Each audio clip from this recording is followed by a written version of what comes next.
বঙ্গোপসাগরের উপরে মেঘের সমাগম ঘটছে। এখন প্রশ্ন হলো, ঘূর্ণিঝড় অর্ণব কি তৈরি হতে চলেছে? সমস্ত বিষয় নিয়ে আলোচনা করব বন্ধুরা। আজ 11ই মে 2026 এবং আজ হচ্ছে সোমবার। চলে এলাম আজকের আবহাওয়ার আপডেট নিয়ে এবং অর্ণব ঘূর্ণিঝড় সম্পর্কে যেরকম জানাবো, এটাও জানাবো যে আজকাল কীরকম থাকবে আমাদের বাংলার ওয়েদার। বাংলা বলতে শুধু পশ্চিমবঙ্গ নয়, পশ্চিমবঙ্গ, বাংলাদেশ, ত্রিপুরা এবং আসামের।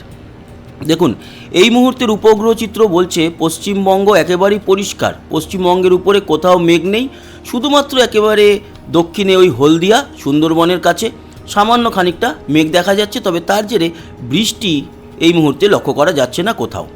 আমরা যদি আবহাওয়া রাডারে যাই তাহলে বৃষ্টি অবশ্য দেখা যাচ্ছে একেবারে সুন্দরবনের কাছে সামান্য কিছু অঞ্চলে, খুব বড় পরিসরে হচ্ছে না।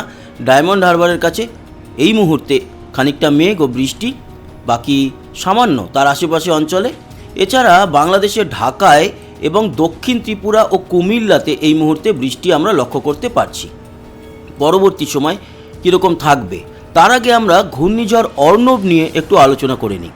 ঘূর্ণিঝড় অর্ণব কি তৈরি হতে চলেছে? দেখুন, যেরকমটা দেখা গিয়েছিল 11 তারিখে, মানে আজ একটা ঘূর্ণাবর্ত তৈরি হবে, সেই ঘূর্ণাবর্ত কিন্তু তৈরি হয়েছে এবং উপগ্রহ চিত্রও বলছে সেই অঞ্চলে বেশ ভালো মেঘের সমাগম ঘটেছে।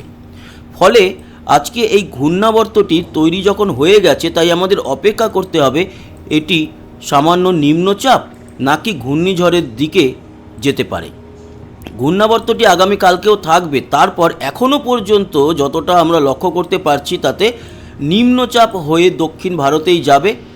এখন যেটা দেখাচ্ছে আমাদের এই সিস্টেম, ওয়েদার সিস্টেম, সেখানে বলছে যে না, ঘূর্ণিঝড় আপাতত তৈরি হচ্ছে না। তবে আমাদের কিন্তু বিষয়গুলোর উপরে নজর রাখতে হবে প্রতিদিন, প্রতিনিয়ত, কারণ এই নিম্নচাপ তৈরি হওয়ার পরে যদি ঘূর্ণিঝড় তৈরি হয় তাহলে অবাক হওয়ার কিছু নেই। এর আগেও কিন্তু ঘটেছে, ঘূর্ণাবর্ত তৈরি হয়ে গেছে, তার জেরে মেঘের সমাগম ঘটেছে এবং ভারী বৃষ্টি সেই অঞ্চলগুলোতে হবে যেই অঞ্চলে এই ঘূর্ণাবর্তটি প্রবেশ করবে, বিশেষ করে আন্দামানের দিকে তো থাকছেই। অতএব আমরা এখন আপাতত বলতে পারি যে 8-10 দিনের মধ্যে ঘূর্ণিঝড় অর্ণব আসছে না। আবার আজকে সন্ধ্যের আপডেটেও অনেক কিছু কিন্তু বদলে যেতে পারে। আরও একটা বিষয় আপনাদেরকে দেখাই, সেটা হচ্ছে এই যে জিএফএস মডেল প্রথমে বলছিল না ঘূর্ণিঝড় তৈরি হতে পারে, তারাও কিন্তু বলছে একটি ঘূর্ণাবর্ত তৈরি হয়েছে, পরবর্তী সময় এই ঘূর্ণাবর্ত থেকে ঘূর্ণিঝড় তৈরি হতে পারে এবং সেটি মায়ানমারের দিকে যেতে পারে, এরকম কিন্তু একটা আশঙ্কা রয়েছে। ফলে আজকে 11 তারিখেই কিছু বলা যাচ্ছে না শিওরভাবে যে ঘূর্ণিঝড় আসছে না বা 100% আসছে। এই গেল ঘূর্ণিঝড়ের আপডেট। আমরা প্রতিনিয়ত লক্ষ্য রাখছি, কোনো কিছু দেখলেই আপনাদেরকে কিন্তু সতর্ক করে দেব। এবার আসি আজকে কালকে এই দুটো দিন কীরকম যাবে। বৃষ্টি ও বজ্রমুডে এলাম এবং আজকের যেটা আপডেট তাতে দেখতে পাচ্ছি আমাদের দক্ষিণবঙ্গে খুব ছিটেফোঁটা বৃষ্টি আছে, এই মুহূর্তে ডায়মন্ড হারবারের কাছে হচ্ছে। তারপরে সন্ধে ও রাতের দিকে আজকে কিন্তু আমাদের এই বেঙ্গল জোনে সেরকম কোথাও কোনো বৃষ্টি নেই। অবশ্যই এই মুহূর্তে মধ্য বাংলাদেশে খানিকটা বৃষ্টি চলছে। আর আগামীকাল 12 তারিখ, কালকেও কিন্তু ছিটেফোঁটা বৃষ্টি রয়েছে আমাদের দক্ষিণে। বাকি উত্তর বাংলাদেশে এবং আমাদের মালদা ও 2 দিনাজপুরে, শীতলকুচি, দিনহাটার দিকে আগামীকাল একটু বেটার বৃষ্টি দেখা যাবে। কোন কোন অঞ্চলে কতটা পরিমাণ বৃষ্টি সেটাও দেখে নেব। দেখুন, আজকে যেটা লক্ষ্য করা যাচ্ছে, ওই যে সামান্য বৃষ্টির কথা বলছি না, সেটা ওই দক্ষিণ 24 পরগনার সামান্য কিছু অঞ্চলে এই মুহূর্তে যেরকম হলদিয়া বা ডায়মন্ড হারবারের দিকে দেখা যাচ্ছে, সেরকম বসিরহাট এবং বসিরহাটের দক্ষিণে এদিকে ক্যানিং এই অঞ্চলে আজকে কিন্তু বৃষ্টি আছে খানিকটা। আর বৃষ্টি আছে খড়গপুরের পশ্চিমে, বিশেষ করে ঝাড়গ্রাম, সারেঙ্গা, চাকুলিয়া এবং বীরবাহা, বিষ্ণুপুর, বাঁকুড়া, সোনামুখী, দুর্গাপুর, এই জায়গাগুলোতেই মূলত আজকে খানিকটা বৃষ্টি রয়েছে। এছাড়া বাংলাদেশে সুন্দরবন ও শ্যামনগরে বৃষ্টি, আর এই মুহূর্তে ঢাকাতে খানিকটা বৃষ্টি হলেও পরবর্তী সময় পরিষ্কার হয়ে যাবে। আর কিন্তু আজকে আর সেইভাবে বৃষ্টি লক্ষ্য করা যাচ্ছে না, দক্ষিণ ত্রিপুরায় সামান্য বৃষ্টি আছে। আগামীকাল কীরকম থাকবে সেটাও আমরা দেখে নিই। দেখুন, আগামীকালকে যেটা বলছিলাম আপনাদেরকে, দক্ষিণবঙ্গে সেরকম বৃষ্টি না হলেও আংশিক মুর্শিদাবাদে বৃষ্টি দেখা যাবে, বিশেষ করে বহরমপুর এবং বহরমপুরের উত্তরে খানিকটা অঞ্চলে। এছাড়া বিক্ষিপ্তভাবে বীরভূমেও বৃষ্টি দেখা যাবে, সিউড়ি, তারপর রামপুরহাট, ধুলিয়া এই অঞ্চলে। তবে আগামীকাল কিন্তু মালদা, বালুরঘাট, তারপর গঙ্গারামপুর, চাঁচল, রায়গঞ্জ, কিষানগঞ্জ মানে উত্তর ও দক্ষিণ দিনাজপুর এবং মালদায় কালকে বেশ ভালো বৃষ্টি আছে। তার সাথে জলপাইগুড়ি, ধূপগুড়ি, শীতলকুচি, দিনহাটা, আলিপুরদুয়ার, কোচবিহারে মোটামুটি ভালো লেভেলের বৃষ্টি আগামীকাল আমরা দেখতে চলেছি। এর সাথে বাংলাদেশের কলাই, বগুড়া, রাজশাহী এবং দিনাজপুর, রংপুর, পঞ্চগড়, বোদা, ঠাকুরগাঁও, বগুড়া, ময়মনসিংহে কালকে কিন্তু বৃষ্টি আমরা দেখতে পাচ্ছি। বাকি বাংলাদেশ, ত্রিপুরা পরিষ্কার, শিলচর পরিষ্কার এবং আসাম মোটের উপরে আগামীকালকেও পরিষ্কার থাকছে।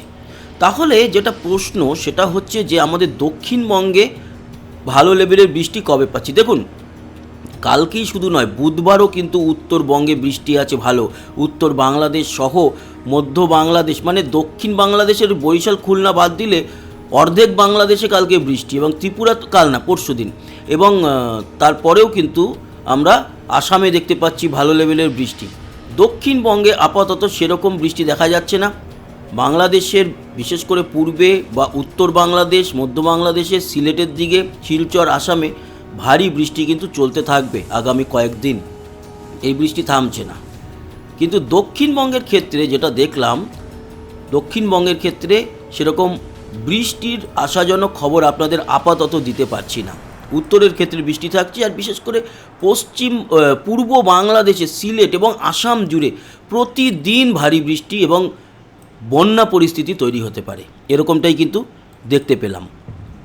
এবার তাপমাত্রা দেখে নেব। আজকের দুপুরের তাপমাত্রা আমাদের কলকাতা সহ দক্ষিণে রয়েছে 30-31 মধ্যে, হলদিয়া 29, বাকি আমরা 30-31 মধ্যে দেখতে পাচ্ছি সমস্ত দক্ষিণবঙ্গ। আবার কিছু কিছু জায়গায় 32ও রয়েছে আসানসোল এবং দুর্গাপুরের দিকে। বাকি বীরভূমও মোটামুটি 31, মালদায় 32, দক্ষিণ দিনাজপুর, গঙ্গারামপুর, বালুরঘাট 31 এবং রায়গঞ্জ, কিষানগঞ্জ সহ আমাদের উত্তর দিনাজপুর 31-এর মধ্যে, শিলিগুড়ি 30, আলিপুরদুয়ার, কোচবিহার এই দিকটাতে বৃষ্টির সম্ভাবনা তার জন্য 27-এর মতো রয়েছে। বাংলাদেশ জুড়ে কিন্তু তাপমাত্রা 30-31-এর মধ্যেই পুরোটা দেখতে পাচ্ছি এই মুহূর্তে দুপুরে, এবং ত্রিপুরাতেও তেলিয়ামুড়া, আমবাসা, খোয়াই, উদয়পুর, তারপরে বেলোনিয়া, আগরতলা সবই 30-এর মধ্যে রয়েছে, 30, এবং শিলচরে তাপমাত্রা 31 আর আসামে 27-28-এর মধ্যে রয়েছে তাপমাত্রা। এই গেল আজকের। দেখে নেব আগামীকাল তাপমাত্রা কত থাকবে দুপুরের দিকে। আগামীকাল সর্বোচ্চ তাপমাত্রা যেটা দেখা যাচ্ছে 33 হবে কলকাতায়, কালকে বৃদ্ধি পাবে, 32-33 থাকবে দক্ষিণে এবং উত্তরে 29-এর মতো, যেহেতু ওই যে বৃষ্টি আছে উত্তরে তার জন্য। আর বাংলাদেশ 30-32-এর মধ্যে সব জায়গাতেই। এদিকে ত্রিপুরা 31-এর মতো কালকে থাকবে, শিলচর 32, আসাম 30-31-এর মধ্যে থাকছে। তো বন্ধুরা, এই হলো গিয়ে সম্পূর্ণ আপডেট, পুরো বিষয় নিয়ে আলোচনা করলাম আপনাদের সঙ্গে, যেটা দেখতে পেলাম সেটাই আপনাদের জানালাম। ভালো থাকবেন, সুস্থ থাকবেন, সাবস্ক্রাইব করে সঙ্গে থাকবেন। আবার দেখা হবে, ততক্ষণের মতো টাটা।